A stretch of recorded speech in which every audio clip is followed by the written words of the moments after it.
Okay, we're going to do the May 22nd daily Bible reading. It's also day 142 of the Chronological Study Bible. It's the New Living Translation by Tyndale. So Solomon is the consummate builder. David's victories brought peace, and Solomon builds because of that peace, spending 7 years to build the temple and 13 years to build his own house. Afterward, he builds the palace of the forest of Lebanon, the hall of pillars, the hall of justice, and a house for Pharaoh's daughter. Huram of Tyre, whose mother is from the tribe of Naphtali, designs and builds the elaborate bronze pillars for the temple's main entrance, the huge and ornate sea, the 10 smaller basins for washing the utensils for the burnt offerings, the furnishings for inside the temple, and 10 magnificent bronze carts with large basins to carry water, as well as miscellaneous shovels, bowls, and pots. He also builds a courtyard for the priest. Huram completes everything that King Solomon assigns to him. Both men possess vision and talent to fulfill their purposes. So we're going to start in 1 Kings chapter 7, verse 1. Solomon also built a palace for himself, and it took him 13 years to complete the construction. One of Solomon's buildings was called the Palace of the Forest of Lebanon. It was 150 feet long, 75 feet wide, and 45 feet high. There were 4 rows of cedar pillars, and great cedar beams rested on the pillars. The hall had a cedar roof. Above the beams on the pillars were 45 side rooms, arranged in 3 tiers of 15 each. On each end of the long hall were 3 rows of windows facing each other. All the doorways and doorposts had rectangular frames and were arranged in sets of 3, facing each other. Solomon also built the Hall of Pillars, which was 75 feet long and 45 feet wide. There was a porch in front, along with a canopy supported by pillars.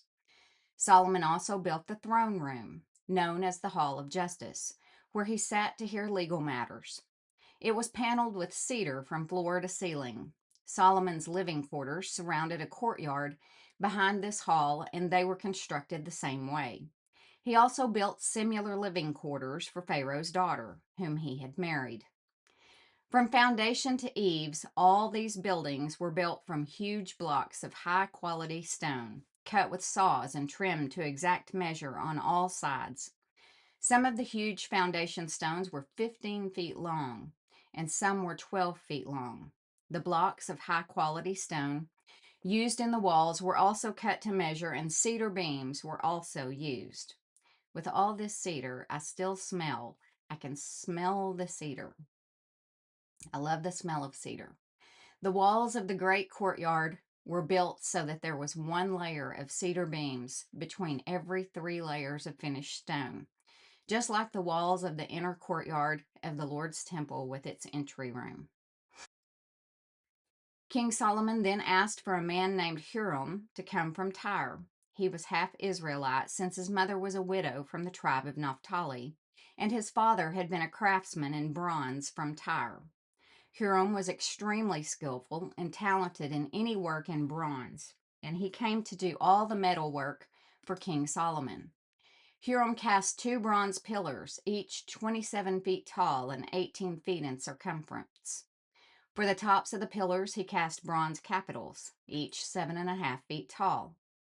Each capital was decorated with 7 sets of lattice work and interwoven chains. He also encircled the lattice work with 2 rows of pomegranates to decorate the capitals over the pillars. The capitals on the columns inside the entry room were shaped like water lilies, and they were 6 feet tall. The capitals. So here's the pillar, and then the capital sits on top of it. It's the decorative piece. The pillar, the capital. And so the capital, one of them up top that we were reading, he cast bronze capitals, each 7.5 feet tall. And then now where we're reading in verse 19, the capitals on the columns inside the entry room were shaped like water lilies, and they were 6 feet tall. So just the capital was 6 feet tall. The capitals on the two pillars had 200 pomegranates in 2 rows around them. Beside the rounded surface next to the lattice work, Huram set the pillars at the entrance of the temple, one toward the south and one toward the north.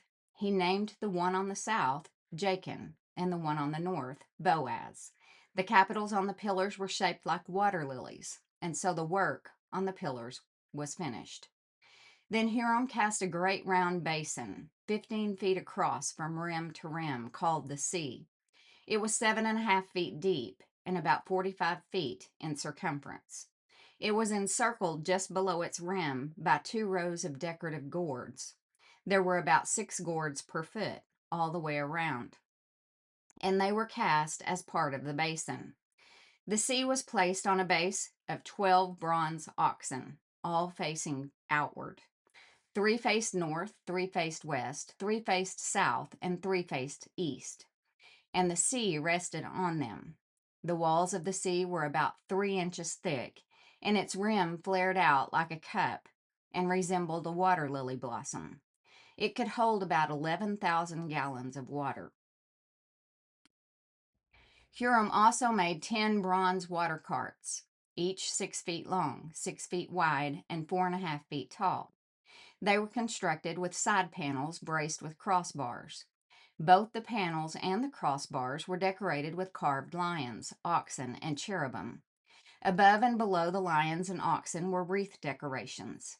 Each of these carts had 4 bronze wheels and bronze axles.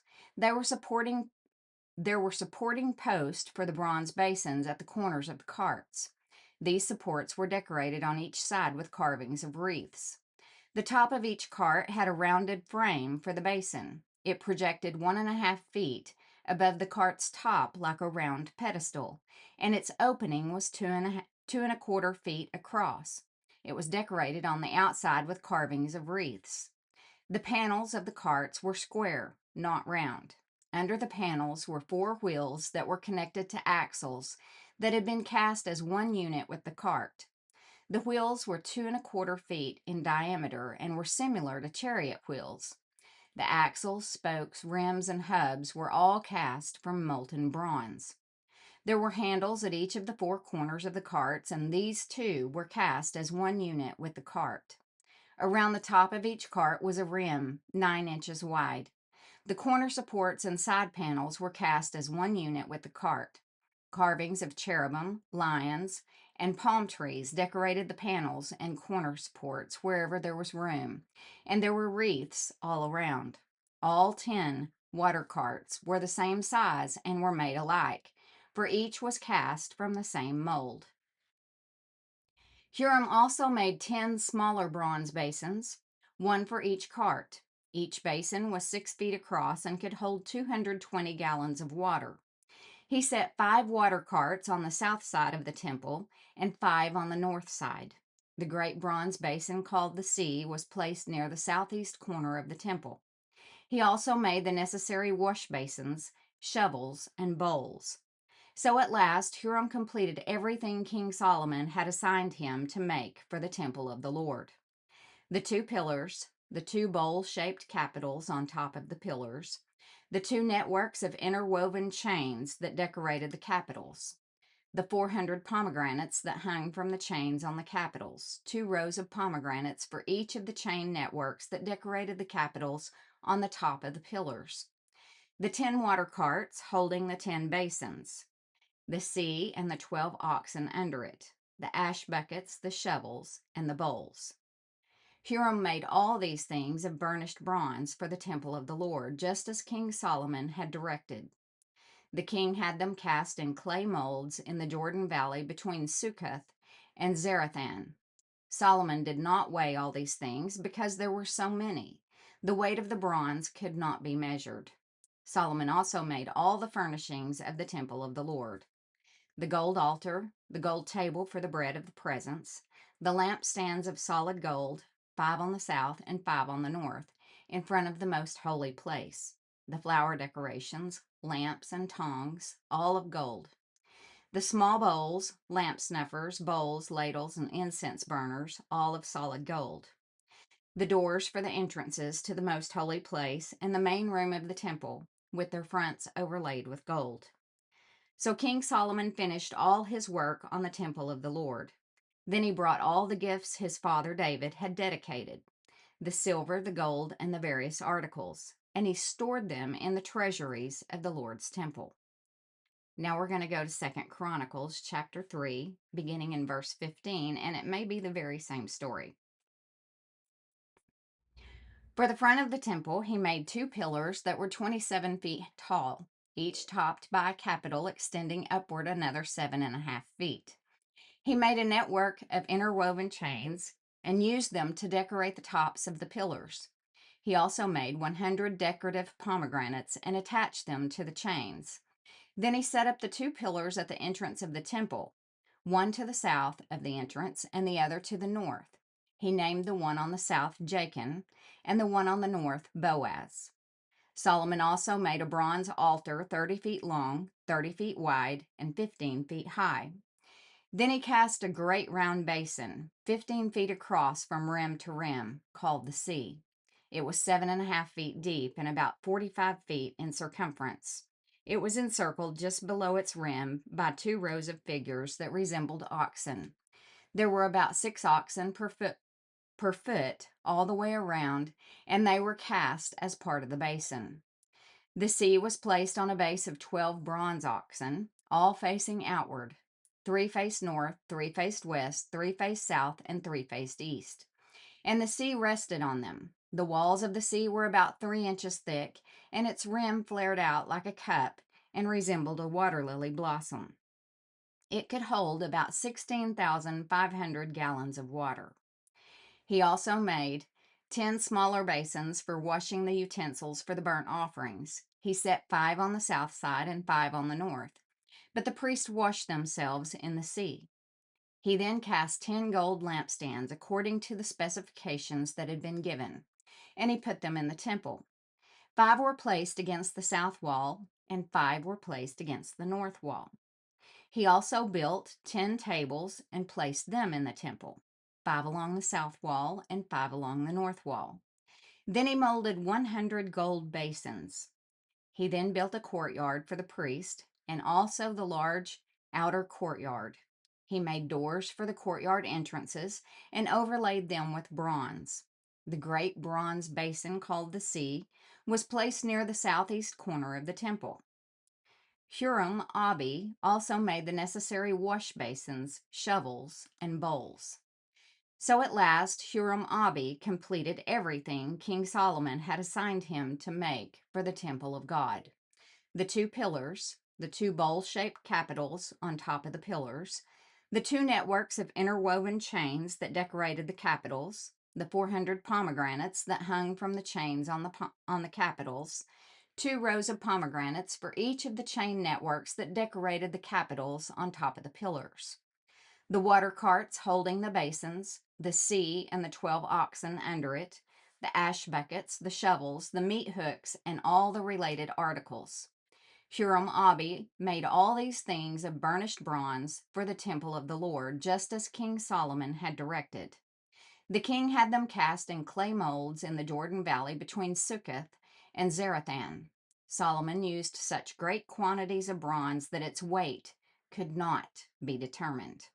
Solomon also made all the furnishings for the temple of God, the gold altar, the tables for the bread of the presence, the lampstands and their lamps of solid gold, to burn in front of the most holy place as prescribed. The flower decorations, lamps, and tongs, all of the purest gold. The lamp snuffers, bowls, ladles, and incense burners, all of solid gold. The doors for the entrances to the most holy place, and the main room of the temple overlaid with gold. And that concludes the May 22nd daily Bible reading. Thanks